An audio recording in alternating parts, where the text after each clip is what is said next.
Boston winter mornings are harsh. The wind blowing from Massachusetts Bay cut through the valleys between skyscrapers and rattled the windows of Mary Williams' apartment. Mary had been up since early morning working. As an architect, her reputation was excellent, and she needed to finish a new project proposal by tomorrow morning. The phone rang, and Mary looked up from her drawings. It was her mother. "Good morning, Mom."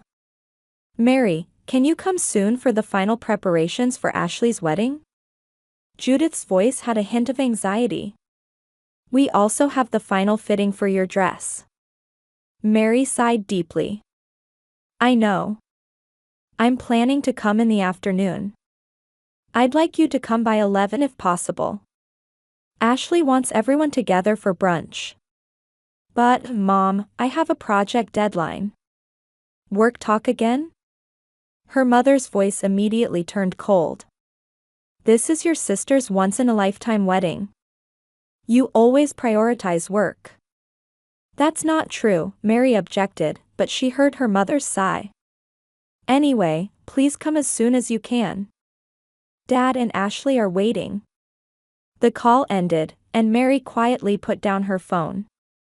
Looking out the window, she remembered how since her teenage years, she had worked part-time at fast food restaurants to help with family expenses and earned money for her architecture studies. Meanwhile, her sister Ashley had received full financial support from her parents, attended a prestigious university, and now worked as a manager at a luxury boutique.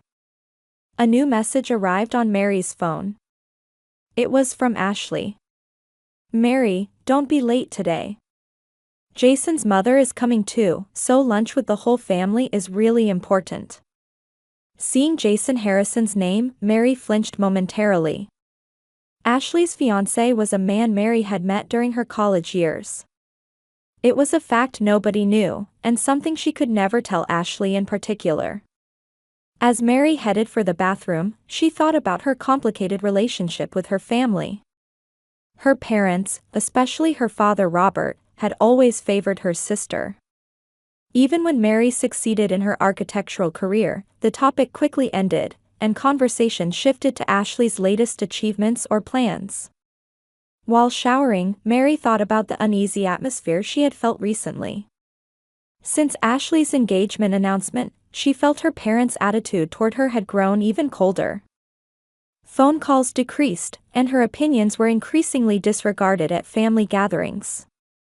After getting ready, Mary left to pick up her wedding dress. In the car, she thought about her success and estranged relationship with her family. Despite being one of Boston's most highly regarded architects, in her family's eyes, she always seemed to be viewed as cold and a workaholic.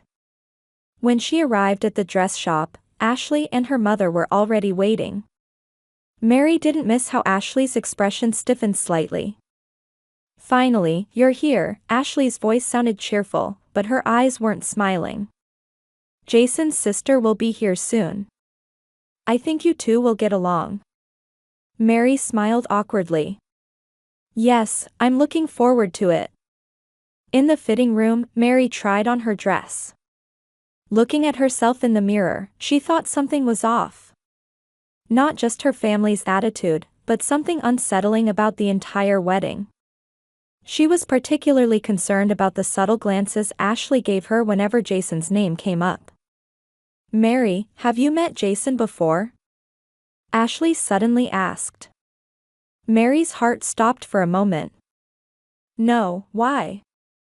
"Just wondering." "When he heard your name, his reaction was a bit strange."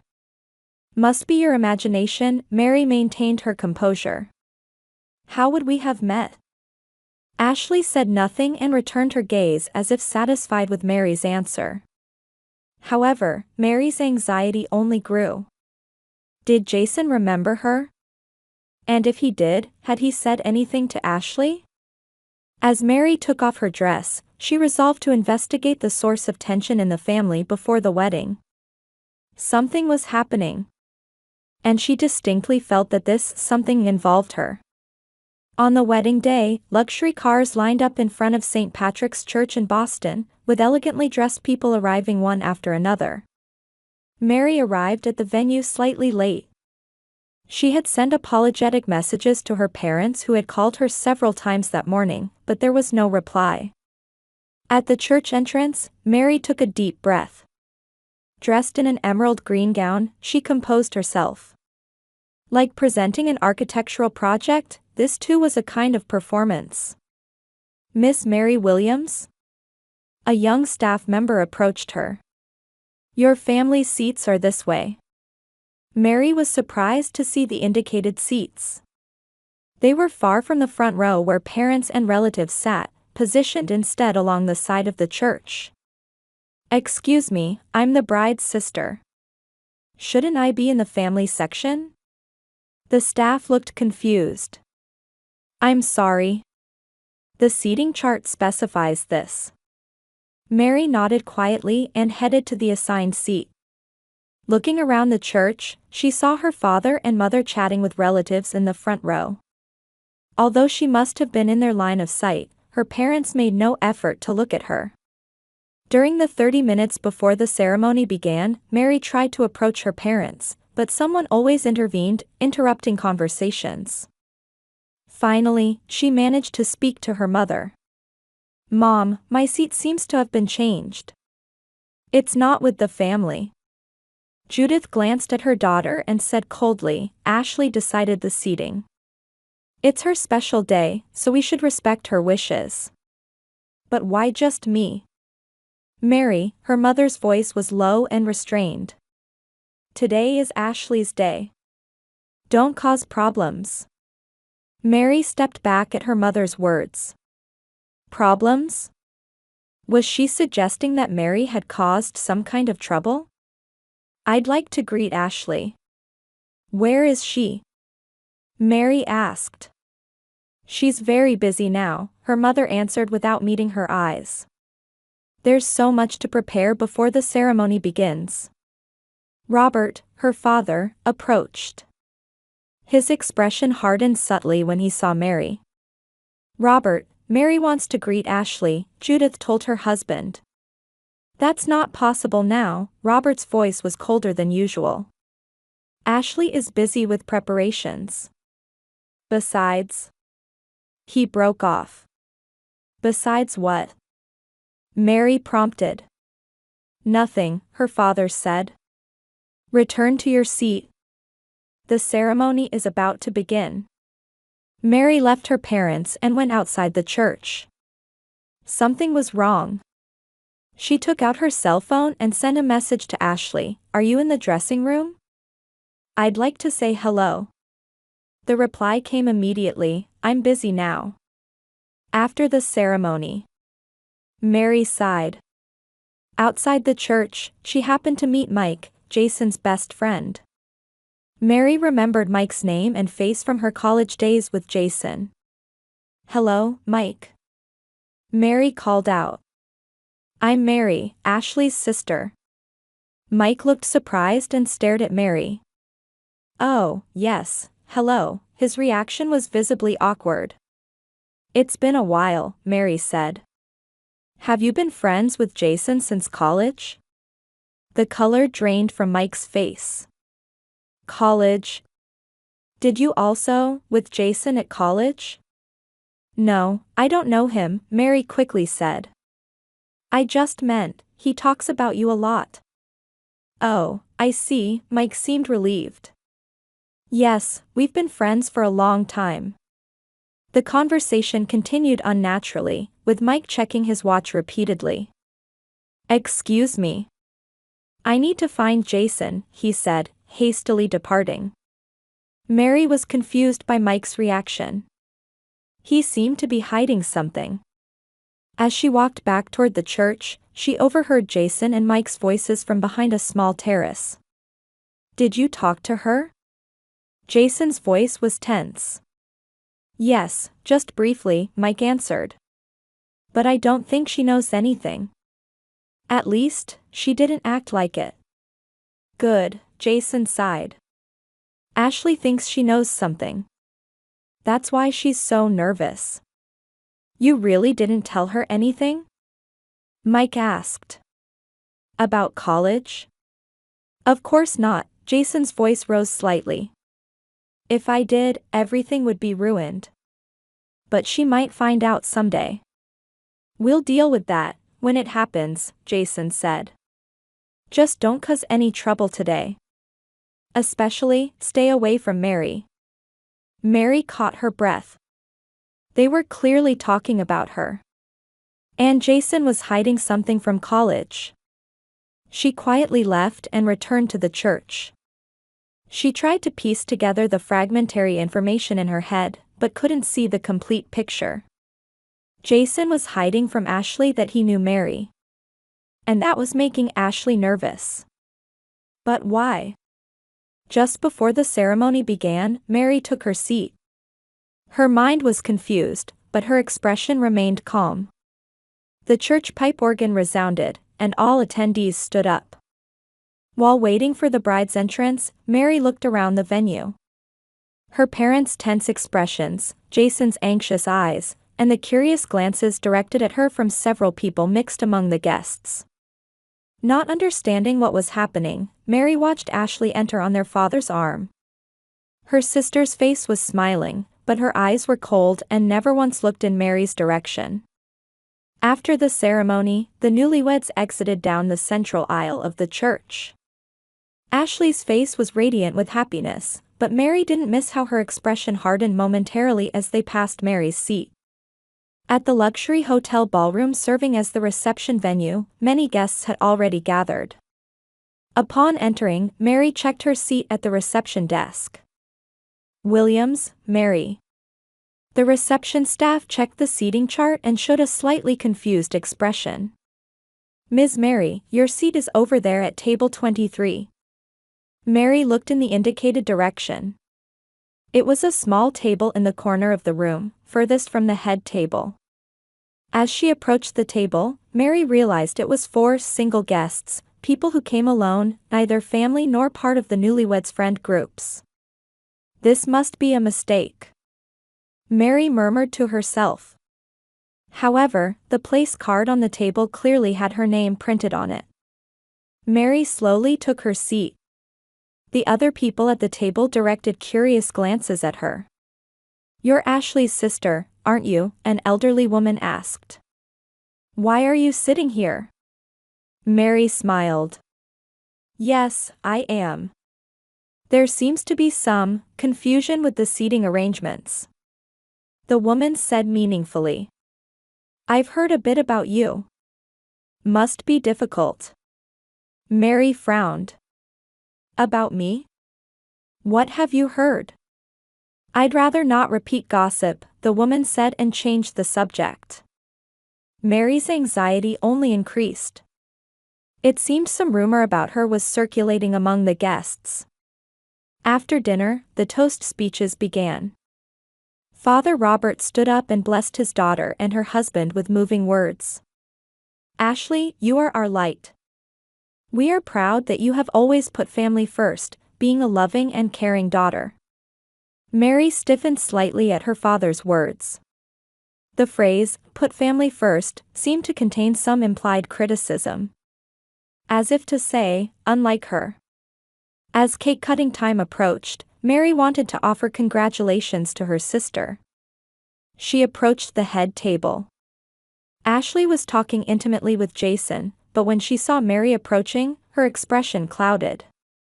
Ashley, congratulations, Mary said with a genuine smile.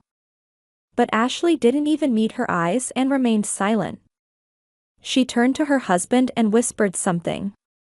Jason looked anxiously at Mary. Ashley, didn't you hear me? Mary called again. I'm wishing you happiness. Ashley turned a cold gaze toward Mary. Thank you, her voice was icy. Would you go back to your seat? We're about to take photos. Mary couldn't hide her hurt expression. Of course, she said quietly and left. Feeling her heart pounding, Mary headed for the bar. Her head was spinning. She ordered a ginger ale and drank it quietly in a corner of the venue, trying to make sense of the situation. Are you Mary? Turning to an unfamiliar voice, a young woman was standing there. "I'm Carol, Jason's cousin." "Nice to meet you," Mary said. "Is it true you tried to seduce your sister's fiancé?" Carol asked bluntly. Mary nearly dropped her drink. "Excuse me. Everyone's talking about it," Carol leaned in. "That you had a relationship with Jason in college and now you're trying to win him back. That's a complete lie." Mary's voice trembled. "Who would say such a thing?" "Ashley," Carol shrugged. "She told the whole family. That's why everyone's avoiding you." Mary felt her world collapsing. Her sister spreading such lies about her. So that's why her family was avoiding her and being cold. "Excuse me," Mary said in a shaking voice and headed for the ladies' room. In the bathroom, Mary took deep breaths in front of the mirror. Her face was pale. Touching her cheek, she realized tears were flowing. The door opened, and a woman in an elegant dress entered. She flinched momentarily upon seeing Mary. "Oh, you must be Mary," the woman said. "I'm Eleanor, Jason's sister." Mary wiped away her tears. "Nice to meet you. Are you okay?" Eleanor asked. However, her voice lacked genuine concern. "Yes," Mary lied. "Just a bit tired." "I see," Eleanor said, beginning to touch up her makeup. "I've heard about you. That you abandoned your family and only built your career." Mary looked at her in surprise. "What?"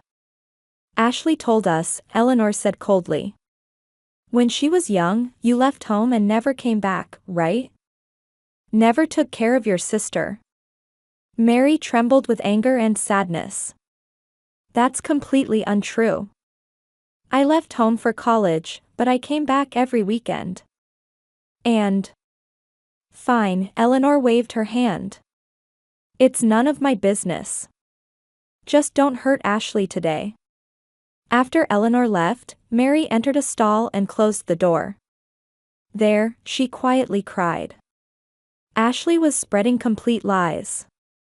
Far from abandoning her family, Mary had supported the household while attending college and dipped into her own savings to support her family when her parents lost their jobs. Ashley was able to attend a prestigious university partly because Mary covered some of the tuition. Taking out her cell phone, Mary opened an old photo. It was from college, showing her and Jason in the same classroom. They had indeed known each other, but there was no romantic relationship. It was true that Jason had shown interest in her, but Mary had avoided romance due to her family responsibilities. Everything connected. Ashley had learned about Mary and Jason's past connection and, out of jealousy, was spreading lies. And by telling her family Mary abandoned the family, she was tarnishing her reputation. Leaving the restroom, Mary's expression was filled with determination. She headed to the cloakroom and collected her coat. "Leaving already?" the cloakroom attendant asked in surprise. "Yes," Mary answered quietly. "I just remembered something I need to do." Before exiting the venue, Mary looked back one last time. At the head table, Ashley and Jason were cutting the cake, smiling for photographs. Her parents watched proudly. No one seemed to notice Mary was missing. Mary left the hotel and stepped out into the Boston streets where snow had begun to fall. She hailed a taxi and gave her apartment address. As the taxi pulled away, Mary endured the pain in her chest and thought. Her family didn't know her truth. They preferred to believe the lies. Arriving at her apartment, Mary sat alone and sorted through the truth. Her sacrifices and contributions had been ignored and distorted by her family. And now, she was completely isolated. Mary's apartment was wrapped in stillness. She poured herself a glass of wine and sank deep into her sofa. She was still wearing her dress. Outside the window, Boston's night scenery spread out, with snow continuing to fall quietly. With her cell phone on the coffee table, she was lost in thought. All the evidence to prove the truth was there: records of money transfers to her family, proof of payments for Ashley's university tuition, records of helping with her parents' mortgage payments. For the past 15 years, she had continued to support her family financially. But those facts had been painted over by Ashley's lies. Mary's cell phone began to ring. Ashley's name was displayed on the screen. She ignored the call and continued to drink her wine quietly. Next came calls from her parents. And surprisingly, from Jason too. Now they notice, Mary murmured to herself. The phone didn't stop ringing, and messages kept arriving. Mary finally picked up her cell phone and checked the messages. She read a message from Mike. I want to apologize for what happened at the engagement party. I was drunk and talked too much about Jason's college days. I revealed that you were his first love. Now, the venue is in chaos. Mary caught her breath. Mike had revealed the truth. But that couldn't be all. The phone rang again. This time from an unknown number.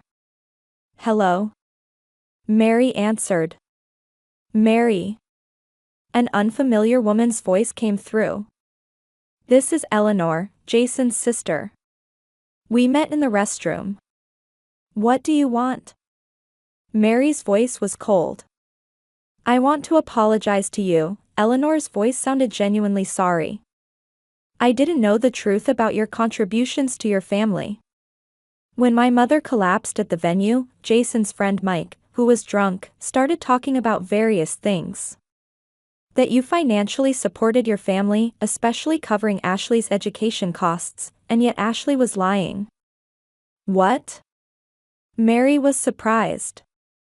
Mike also talked about college days. That Jason was crazy about you. But you turned him down because you had family responsibilities, Eleanor continued. My mother collapsed from shock, and we wanted to know the truth. Jason admitted hiding his past from Ashley, and Ashley, she had to admit her lies too. Mary was speechless. Eleanor continued. The venue is in chaos now. Both families are in conflict. Jason's father is furious. Ashley has broken down in tears, and your parents are unable to accept the truth. What can I do? Mary asked quietly. Please, come back, Eleanor pleaded. Our family wants to know the truth. We want to apologize for misunderstanding you. Mary hung up. She turned off her cell phone and stood by the window. Emotions were swirling. Anger, sadness, and a strange sense of liberation. With the truth revealed, she laughed quietly. That night, Mary decided to stay at a hotel. The next morning, she opened her laptop and wrote a long letter to her family. It was a true record from her college days to the present. She attached records of money transfers for Ashley's education costs, payments for her parents' medical expenses, and most importantly, evidence that she had repeatedly put her own dreams on hold for her family. In the hotel room, Mary organized all the truths. In college, Jason had indeed confessed to her. However, at that time, Mary was working to supplement her parents' unstable income while attending school, and romance was the last thing on her mind. She gently declined Jason, and since then, they had kept their distance. When Ashley met Jason, he didn't talk about his past with Mary. And when Ashley somehow learned that fact, she began spreading lies out of jealousy. After sending the letter, Mary turned on her cell phone. It immediately began to ring. This time it was from her father. Mary, her father's voice was trembling. We read your letter. And? Mary asked calmly. Unbelievable, her father said. Is all this true? That you did so much for us. It's all true, Mary answered. I've done my best for the family. But you always prioritized Ashley and never saw my efforts. I understand, her father's voice was filled with regret. We were blind. And we believed Ashley's words too much. How is Ashley? Mary asked. She's confused, her father answered. Her relationship with Jason is also in crisis. His family is furious knowing the truth and says they're withdrawing their blessing for the marriage. Mary sighed. I don't want revenge on Ashley. I just wanted the truth to be known. Please, Mary, her father pleaded. Won't you come back home? We need to talk, all of us. After a long silence, Mary answered, I can't right now. I need time. After hanging up, Mary thought deeply. She didn't want to hurt her family. But by telling the truth, she felt liberated herself. For years, she had sacrificed for her family, and in return, what she got was misunderstanding and coldness. Mary stepped out onto the balcony and breathed deeply in Boston's morning air. The future was uncertain. She didn't know if she could repair her relationship with her family. But one thing was certain. She would no longer live in lies. Truth sometimes hurts, but that is the beginning of healing. Boston's autumn was beautiful. The trees along the Charles River had turned red and yellow, and fallen leaves covered the walking paths in the park. Mary sat on a bench by the river, holding a coffee. Mary. Turning around, her mother Judith was standing there. She looked older than before. The color of fatigue had deepened under her eyes. May I sit down? Judith asked. Mary nodded and indicated the space next to her on the bench. For a while, the two looked at the river without saying anything. Ashley was supposed to come today, Judith said quietly. But she hesitated at the last moment. I understand, Mary replied. Over the past 6 months, she had gradually resumed contact with her family, but she hadn't yet met Ashley directly. She's receiving counseling, Judith continued. She's beginning to understand that her actions came from jealousy and anxiety. She said that since childhood, she wanted to be as smart as you. Mary was surprised. Me? But she was always the parents' favorite. That might have been the problem, Judith sighed. We spoiled her too much. She didn't have your strength or independence. So, she developed complex feelings toward you. And Jason? Mary asked. They're still together, Judith answered. But the relationship is difficult. Jason's family hasn't fully accepted Ashley, and he himself is disappointed in her behavior. They're receiving couples counseling. Mary thought as she drank her coffee. She hadn't wanted revenge. She had only wanted the truth to be known. And Dad? Mary asked. He's reflecting, Judith said quietly. We were blind. We took your sacrifices for granted. Because you always took responsibility, we didn't realize how much we benefited under that. Mary took her mother's hand. The anger hadn't completely disappeared, but she felt that a door to understanding had opened. Ashley has started telling her friends the truth, Judith said. At first, she was embarrassed, but now she acknowledges her mistakes and talks about everything you did for us. Clouds drifted away, and the autumn sunlight enveloped them. Complete forgiveness will take time, Mary said honestly. But I'll try. We can't ask for more than that, Judith smiled.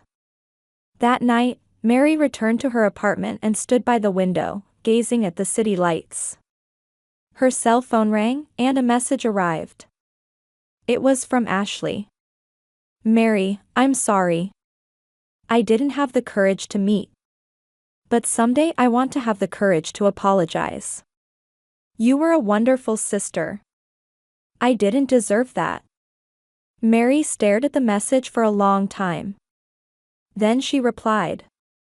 Ashley, contact me when you're ready. I'll be here. Mary put down the phone and exhaled deeply. Family bonds are complex.